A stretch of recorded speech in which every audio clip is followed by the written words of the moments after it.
Kaleshwaram project కుంగిపోయిన ఘటనపై విచారణ కోసం వేసిన జస్టిస్ ఘోష్ కమిషన్ నివేదిక ఇచ్చింది. ఆ నివేదికపై ఈరోజు అసెంబ్లీలో చర్చ జరగబోతుంది.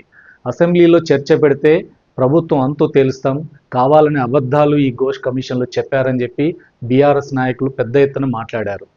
ఆ చర్చకి మాకు పవర్ పాయింట్ ప్రజెంటేషన్కి అవకాశం ఇవ్వండి అసెంబ్లీలో అని కూడా అడిగారు.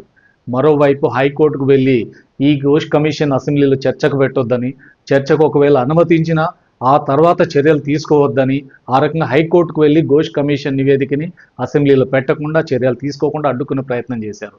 మీ తప్పు ఏమీ లేకపోతే ఎందుకు ఈరోజు కోర్టుకెళ్ళి ఆ రకంగా దాన్ని అడ్డుకునే ప్రయత్నం చేస్తున్నారు? అసెంబ్లీలో మీరు చీల్చి చెండాడే పరిస్తున్నప్పుడు ఎందుకు అసలు అసెంబ్లీలోకి రావద్దని చెప్తున్నారు? అంటే ఈ ఘోష్ కమిషన్లో మీ తప్పిదాల ద్వారా తర్వాత చర్యల్లో అరెస్ట్ చేస్తారనే భయం ఏమన్నా పట్టుకుందా? కేసీఆర్, హరీష్ రావులు అరెస్ట్ అవుతామన్న భయంతో హైకోర్టు వెళ్ళినట్టుగా కనపడుతుంది. కానీ కాళేశ్వరం ప్రాజెక్టు జరిగిన నష్టంపై నిజానిజాలు బయటికి రావాలి. ఎవరు నేరస్తులైనా, ఎవరు తప్పిదాలు పాల్పడినా వాళ్ళ మీద చర్య తీసుకోవాల్సినటువంటి అవసరం ఉంది.